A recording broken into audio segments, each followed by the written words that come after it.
Fertilidad sin censura. Todo para conocer más sobre nutrición, sexualidad y fertilidad. Fertilidad sin censura es presentado por Advanced Fertility Center Cancún. Hola, ¿cómo están? Es un gusto saludarlos. Yo soy el Dr. Alfonso Suástegui Navarro, especialista en fertilidad humana en Advanced Fertility Center Cancún. Y hoy vamos a hablar sobre un tema muy interesante y una de las dudas más comunes que se hacen realmente en torno al mundo de la fertilidad. Es una pregunta que me hacen muy seguido en la consulta acerca de si puede llegar a haber embarazo después de que la mujer se hizo una salpingoclasia, comúnmente llamada OTB o la famosa operación de las trompas de falopio, y también si el varón puede lograr embarazar a su pareja después de una vasectomía. Y bien, esto es un tema apasionante, ya que concisamente la respuesta es que sí se puede lograr un embarazo.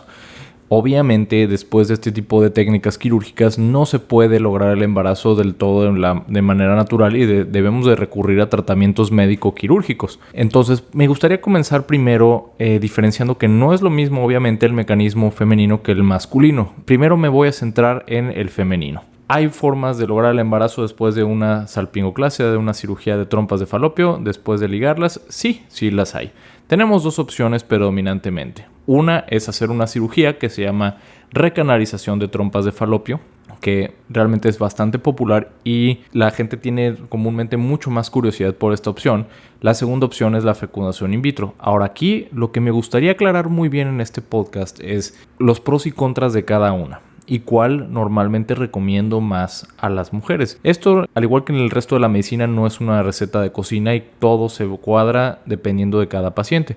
Pero es mi trabajo, a final de cuentas, hacerle saber a cada una de las mujeres que llegan a mi consultorio qué es lo que más le convendría, pros, contras, qué es lo que se puede esperar de una, qué es lo que se puede esperar con otra, incluso hasta hablar de temas económicos, ¿vale? Entonces, hablando primero de la cirugía de recanalización de trompas de falopio, ¿sí? Esta es una cirugía realmente compleja, es larga, ¿sí? Aproximadamente me suelo tardar entre unas 3 a 5 horas en la recanalización de trompas de falopio. Se requiere del uso de instrumentos especiales de microcirugía o incluso se puede hacer también por laparoscopía, en el cual literalmente voy a juntar ambos extremos de las trompas de falopio que fueron previamente cortadas y ligadas para restablecer el flujo desde las trompas de falopio hacia el interior del útero. Pros de esta cirugía. La cirugía va a tratar de restaurar la capacidad de lograr el mecanismo natural, de lograr un embarazo por mecanismo natural. Y esto es el gran pro de muchas de las parejas, ¿vale? Sin embargo, ese pro tiene muchos otros contras, desgraciadamente. Contras de la cirugía de recanalización de trompas. Bueno, obviamente es una cirugía larga que requiere hospitalización, que requiere de un periodo de recuperación algo considerable, alrededor de al menos 3 meses para intentar buscar el embarazo. Como cualquier cirugía, hasta ir a sacarnos una muela conlleva un riesgo quirúrgico. Esta no es una excepción, ¿sí? Otro contra al respecto es la efectividad. Si bien se trata de restaurar el mecanismo natural para lograr el embarazo, la efectividad no va a ser la misma que antes de someternos a esta cirugía. Normalmente una mujer en el día más fértil, en el tope de la edad reproductiva con un esperma de excelente calidad, normalmente tenemos una probabilidad del 30% de embarazo por cada ciclo menstrual que se busca el embarazo. Después de recanalizar las trompas, esta probabilidad regresa a un 20-25%. Como pueden ver, no es la misma efectividad que antes de la cirugía, y el principal contra que yo le veo a realizar esta cirugía no solo es la efectividad, sino que hay también un riesgo agregado de generar un embarazo ectópico. Un embarazo ectópico, ¿en qué consiste? Consiste que fecunda este ovulito, pero no se implanta dentro del útero, que es lo que normalmente debe pasar. Como hay un proceso de cicatrización en las trompas que acabamos de juntar, puede haber un riesgo mayor de hasta un 20% de embarazo ectópico, que este embarazo se implante, por ejemplo, en la trompa de falopio, en el ovario o en la misma cicatriz de la recanalización. Y bueno, esas partes del cuerpo no están diseñadas para contener a un bebé que va creciendo. Entonces, eventualmente pueden romperse estos conductos y esos vasos sanguíneos sangran, y esto puede ser una urgencia quirúrgica que puede hasta poner en riesgo la vida de la mujer. mujer. Entonces, realmente son varios contras que tenemos que pagar para obtener el PRO, que es restaurar el mecanismo natural para buscar el embarazo, y esto realmente a veces no se cuadra mucho a muchas de las mujeres, eso sin mencionar el tiempo que debemos de esperar antes de buscar el embarazo. Debido a esto, bueno, hay que ser muy francos, normalmente no suelo recomendar la recanalización de trompas ya hoy en día, porque tenemos el otro recurso a la mano, un recurso que es la fecundación in vitro, y que si lo comparamos con la recanalización de trompas, bueno, la fecundación in vitro, para empezar, no requerimos ninguna intervención quirúrgica larga, no requerimos hospitalización, no nos sometemos a riesgo quirúrgico de una cirugía larga. Eso es uno de los contras de la fecundación in vitro. Otro es la tasa de efectividad. Mencionábamos que vamos a restaurar un 25% de tasa de embarazo por mecanismo natural. Con la recanalización, bueno, en la fecundación in vitro, después de transferir un embrión, podemos llegar a tasas tan altas como del 65-70% en casos óptimos, lo cual es considerablemente más alto, sin necesidad de recurrir a cirugía, hospitalización. No hay riesgo aquí de embarazo ectópico, eso también es muy importante. Es un procedimiento relativamente más seguro que la cirugía, menos riesgo de complicaciones para la paciente, con mejor efectividad, y no tenemos que esperar periodos de recuperación para lograr un embarazo. O sea, se puede lograr en un tiempo considerablemente más corto.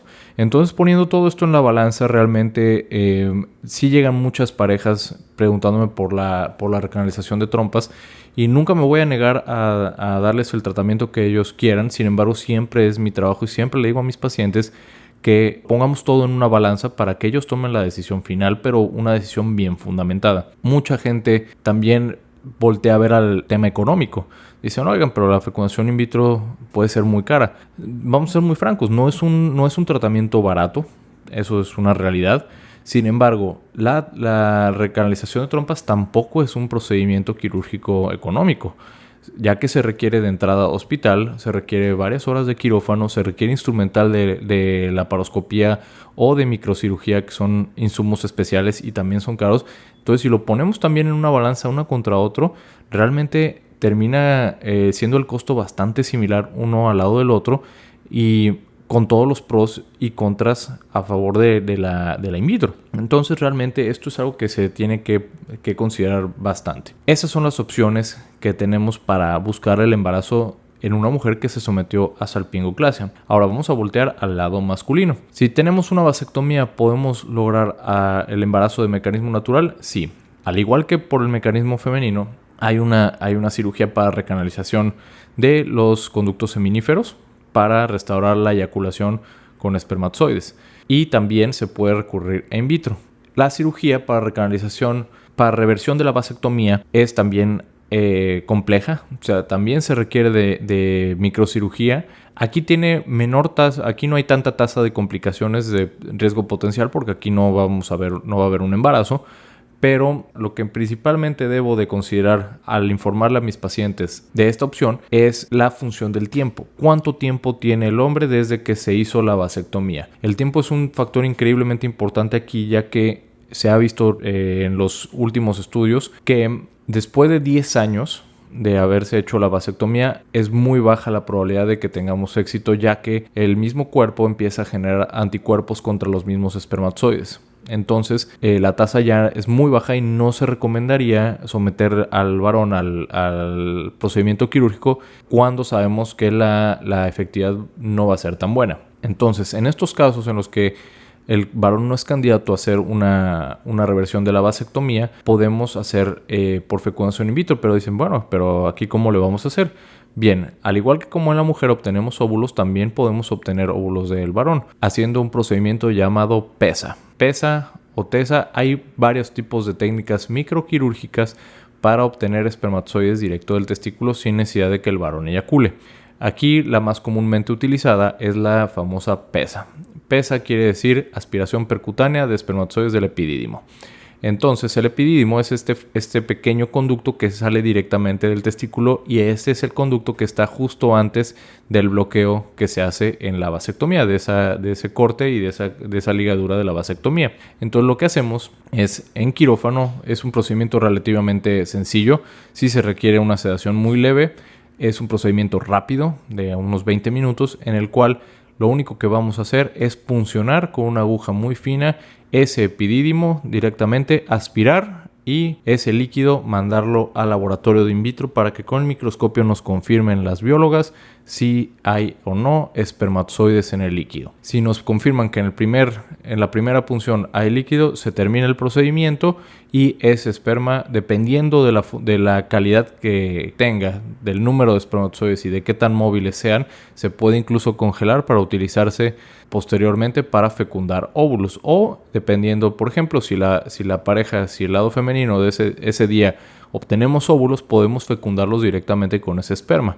Si aún no tenemos óvulos por fecundar, se puede congelar, o si, por ejemplo, fueran muy pocos los espermatozoides que obtuviéramos del procedimiento, pero si hubiera espermatozoides, podemos también repetir una segunda pesa el día de la obtención de óvulos. Lo ideal es solo hacer una, realmente, para evitar también estar ingresando a quirófano. Sin embargo, bueno, va a haber casos en los que podemos recurrir a una segunda pesa ya terapéutica, lo llamamos. Así podemos obtener embriones, incubarlos en nuestras máquinas en el laboratorio de in vitro y poderlos transferir posteriormente al útero de la paciente sin necesidad de tocar las trompas de falopio o sin necesidad de tocar el epidídimo, los conductos seminíferos, sin necesidad de meternos a estrés quirúrgico, a una hospitalización, a una recuperación dolorosa que lleve tiempo, etcétera. Entonces, estas son opciones que tenemos para lograr un embarazo después de una vasectomía o de una oclusión tubaria bilateral o de una salpingoclasia. Espero que sea lo más claro posible. Si tuvieran alguna duda, estaré encantado de atenderlos aquí en Advanced Fertility Center Cancún. Yo soy el doctor Alfonso Suástegui y que tengan un excelente día. Un placer saludarlos. Hasta luego. Fertilidad sin censura. Hablamos en cada emisión sobre nutrición, sexualidad y fertilidad. Temas de interés que tú necesitas. Presentadas por Advanced Fertility Center Cancún.